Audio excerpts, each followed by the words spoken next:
Oi pessoal, tudo bem com vocês? Hoje eu estou aqui para gravar mais um vídeo para vocês. O vídeo de hoje é top 5 batons preferidos que eu espero, do momento. E eu espero que todos vocês gostem e bora lá! Bom gente, esse é o primeiro batom, ele é da Tango. E eu não sei a cor dele por causa que aqui embaixo não veio escrito. Mas eu acho que ele é um rosinha assim, bem clarinho, super fofinho. Você quer ficar na minha casa? E eu acho ele super bonitinho. Ele fica assim, aí é dessa cor, a cor aqui. Essa cor aqui. Fica assim na boca, olha.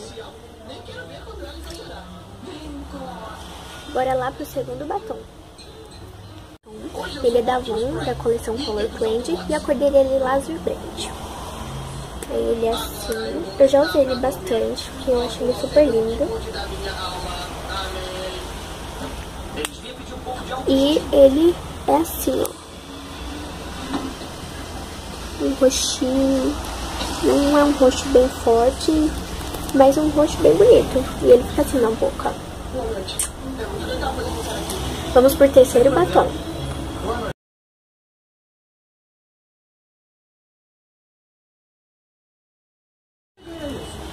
Bom, gente, esse é o terceiro batom.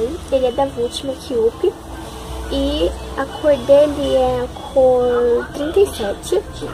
Ele é bem bonitinho. É um rosa assim, bem lindo. E ele é assim, olha a cor dele. E ele fica assim na boca, ó.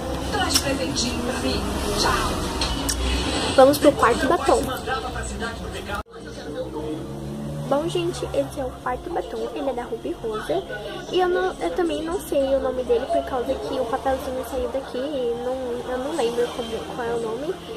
E a cor dele é essa daqui, ó. Eu acho ele bem bonito, como se fosse um vinho. E aqui, olha. E ele fica assim na boca, ó.